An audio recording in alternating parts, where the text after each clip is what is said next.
The outside of the Palais des Festivals is packed with festival goers and people trying their luck, asking anyone with a pass around their neck for a spare invitation.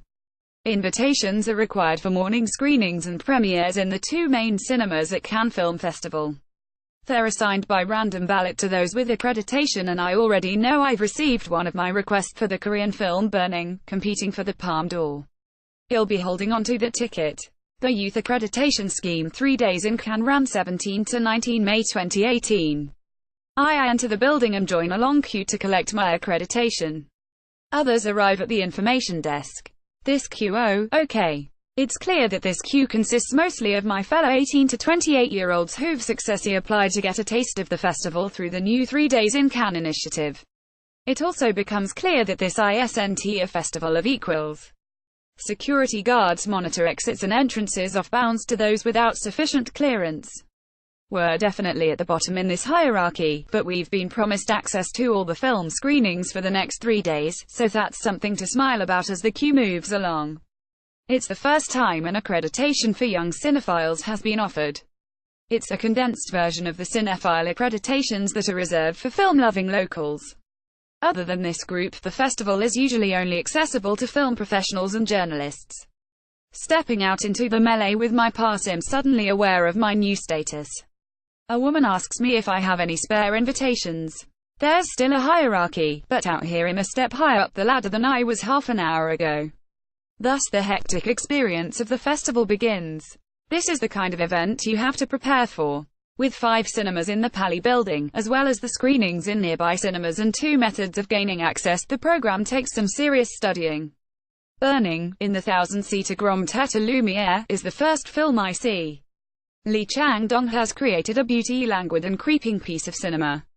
Foregrounding the male gaze and introspective from a distance, it glides forward punctuated by jazz and deep unsettling orchestral drones. Its violent undertones, duality and ambiguity concerning what is real carries it forward in a dreamlike set of scenes where not much changes, but things are still undoubtedly happening. Burning sets a noirish love triangle alight. The final film of my day is Libre to the Four Winds, Michel Tosca's documentary about farmer Cédric Herrou, who was convicted for assisting hundreds of refugees who started crossing the Roye Valley from Italy into France in 2015. I didn't expect myself to be jaw-dropped, mouthing expletives at the screen, but the scene that triggers me captures police violently restraining a young refugee on concrete ground outside Cannes train station just last year. This is very close to home. The documentary, while not innovative, does a successful job of exposing a French departmental system that was breaking its own laws in order to deport migrants who it should legally have been helping. I'm wiping tears in preparation for the inevitable standing ovation. When it comes, it lasts long. The trailer for Michel Tosca's Libre to the Four Winds. Herrou is standing in the middle row and feels he should offer words of wisdom as the claps go on. He briefly urges us to continue the fight for justice. It's important to see what Cannes Film Festival does for France, and in particular for the Alpes-Maritimes region. I'm glad to have witnessed this unexpected political moment. The film receives a special mention for L'Oeil d'Or Golden Eye, the festival's documentary prize. I realize I've been missing a whole thread of films being put on for us at the local cinema. It's around this time that the frustration sets in with the little time we have here. With the necessary queuing for screenings and lack of guaranteed spots, the hours in a day speed by. It's also a bit odd to spend so many hours in darkness when we're right on the edge of the Mediterranean. Still, the darkness inside the cinemas is so satisfyingly jet I couldn't see my hands on my lap in the Cinema Lumière. Ironic, that I feel almost vindicated about missing out on all that Vitamin D UK franchise cinemas have nothing on these beautifully maintained theatres. The trailer for Marta Pajek's 3 The short films at Cannes don't get much of a press mention, as they rarely do at other film festivals that focus on the feature length. I caught this year's selection for this very reason. Despite the slightly tiresome theme of a character searching for an absent person shared by several films, and the continuation of a trend set up by Burning for wistful, impotent male protagonists, there are some gems in the selection, and 2 particularly breathtaking pieces of cinema.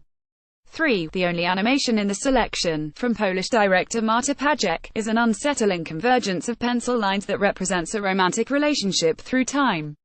It starts sensuous with heavy breathing and evolves into a disturbing entanglement of emotion and physicalized power struggles. Fingers are pressed beneath skin. Faces are removed to reveal other faces. It's an idiosyncratic sonic and visual experience that would do nothing so powerful if it contained dialogue. The trailer for Charles Williams' All These Creatures, the Australian film All These Creatures, directed by Charles Williams, is another standout. Narrated by a schoolboy witnessing his father's deteriorating mental health, it draws analogies between the insects that have invaded the family's house and garden and the microbes inside us that are not quite us, but without which we wouldn't be us. The theme of parts and wholes mirrors the father slowly becoming someone else before a family's eyes, a violent and erratic man. It's a downward trajectory with a beautiful script, narrated by the boy throughout. It ultimately won the short film Palme d'Or. The final day of the festival promises a rerun of all the films in competition. In the queue for Pavel Pawlikowski's Cold War, I talked to a man who's been here since the beginning with his cinephile pass. He unfolds a Trainspotter-like annotated program, telling me which few films HES yet to tick off the list. His enthusiasm is irrepressible, and HES dressed in black tie at 8 in the morning, like many others, ready for any last-minute red carpet opportunity. The queue for Nadine Labacus' Cape Enorme, in competition, stretches far across one of the Pali balconies, a parallel line to the blue sea of the Cannes Bay behind. Growing up in a poor and abusive household in Beirut, the film's protagonist is 12-year-old Zayn. After his sister, aged only 11, is married to the landlord's son, he runs away from home, ends up homeless looking after a toddler, and decides to sue his parents for bringing him into the world. Whether taking his parents to court for his birth is a performative trial or a serious matter isn't clear, the film being more focused on how events led him to the courtroom.